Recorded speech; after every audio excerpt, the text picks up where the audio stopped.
Welcome back, friends, to HealthQ YouTube channel, the channel where our mission is to help you move on to the brighter side of the year.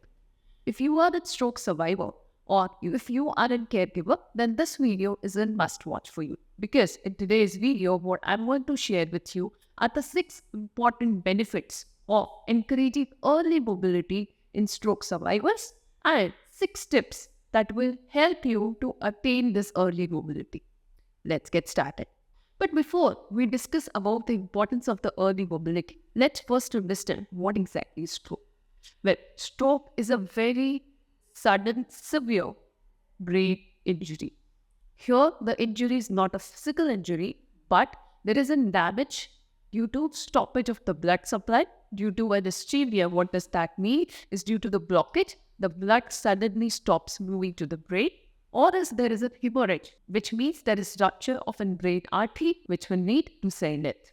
Due to this, a person gets paralyzed on one side of the body and have a very big impact on their physical functioning, not only from the movement aspect, but sometimes from a communication aspect, sometimes from a swallowing aspect, and sometimes even from a cognitive aspect.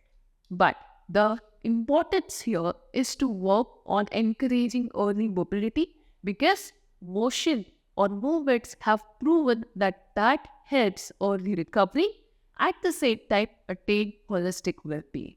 So, let me talk to you about the 6 important core benefits of early mobility in a stroke survivor. So, the first important benefit of starting early mobility in a stroke survivor is about prevention of complication. When a person suffers from stroke, he is likely to develop complications like deformities, stiffness, pressure sores, etc.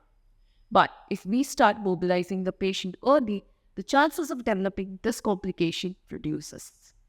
That takes me to the next point, which is restoration of function back. When a patient suffers from stroke, he will have some functional challenges like inability to move by himself, inability to lift the head by himself, inability to lift the legs by himself. They won't be able to sit independently, walk independently, so on and so forth. But if we start early mobility, the development of these movements, this function starts happening because brain starts working again. Neuroplasticity starts coming into picture and thus helps a patient to recover faster. That takes me to the third benefit of early mobility, cognitive benefit. Yes, when a brain cell damage happens, it will not only have an impact on the physical function, but somewhere it also have an impact on the cognitive function, which means the ability to understand, the ability to comprehend, and ability to communicate. When you start early mobility, the patient's ability to comprehend and understand starts happening because the awareness about the movement starts happening. Patient starts observing with the hand, with the proprioception, with the eyes, how these movements are happening, thus helps in improving cognition. Coming to the fourth benefit is safety consideration. Now, definitely when a patient is suffering from a stroke, there is lack of balance, there is lack of stability, there is lack of movement, which means there is a very high risk of falls and injuries. But when we start early mobility, the patient starts developing back the balancing function. The balancing centers in the brain, which is your cerebellum, also starts getting activated. Patients start developing methods and his own ways of maintaining balance. And that's why it's very important to start early mobility activities. That takes me to the fifth benefit, and that is overcoming challenges. Yes, a life of a stroke survivor is full of challenges. It's so easy for us to sit right now, to stand anytime, to walk, to do anything that we want. But even the smallest task of lifting the hand, of holding something in the hand, becomes difficult for a stroke survivor. But when we encourage the patient to involve into early mobility activities and action, the brain starts working. The brain starts problem solving. And that helps a patient to develop his or her problem solving ability. As the patient develops his or her own strategies to overcome these challenges, the brain cells or the neurons also starts multiplying and thus helps in improvement. much faster than for someone who don't do it at all. And the last but not the least benefit, sixth benefit of early mobility is cardiovascular and musculoskeletal fitness. Imagine you are on bed for more than 1 month, maybe sometimes 6 months, or maybe sometimes 1 year. What will happen to your cardiorespiratory fitness? What will happen to your musculoskeletal fitness? Definitely, it's going to get compromised. But there's only one way to prevent all of these things to happen, and that is early mobility activities and exercises. So, these were some of the benefits of early mobility activity and exercises. Now, let me share with you some 6 important tips to encourage early mobility in a stroke survivor. So, the first tip that I would like to recommend is work with a physiotherapist. Physiotherapist is an ideal professional when it comes to developing early mobility. Physiotherapists, especially neurorehabilitation physiotherapists, study about stroke rehabilitation in very detail. They exactly understand what are the kind of impairments that the patient will experience or have depending on what brain area was under damage. Due to this, they are able to come up with a very structured and strategic rehabilitation plan and protocol. Hence, the first thing that definitely you should do is the moment a stroke survivor is out of ICU or even when the patient is in ICU, physiotherapy is started.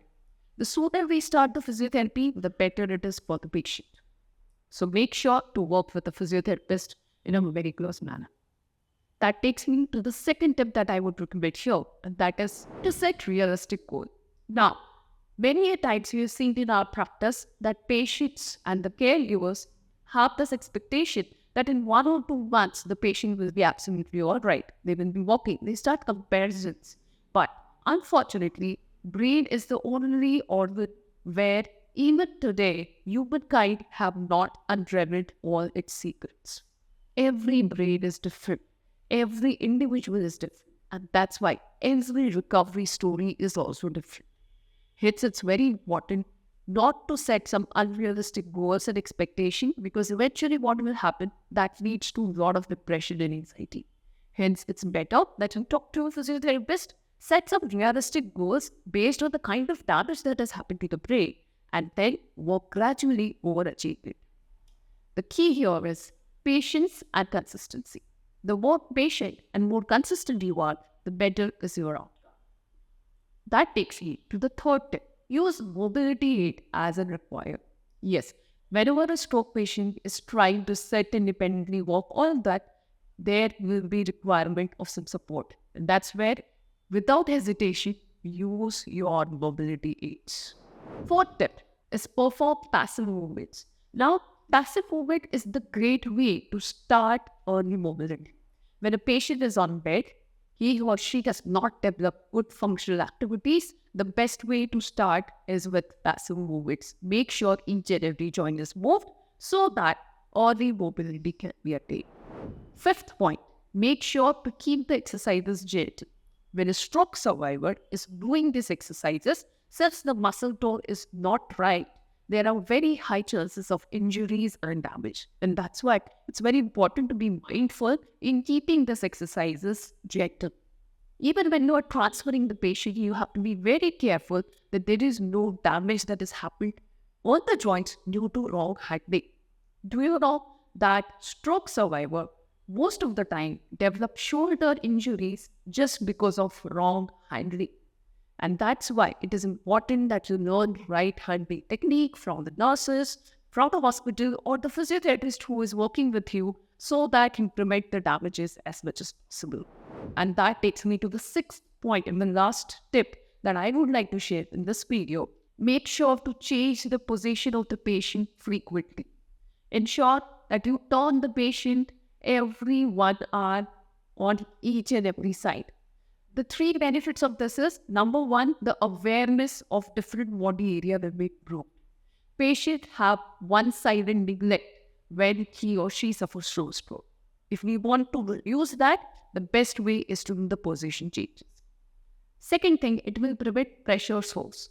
When a patient is sleeping on one side for a very long period of time, there's a lot of friction that is happening between the skin and the bed surface. That leads to a very high risk of pressure sores, which can be very easily prevented just by regular turnings.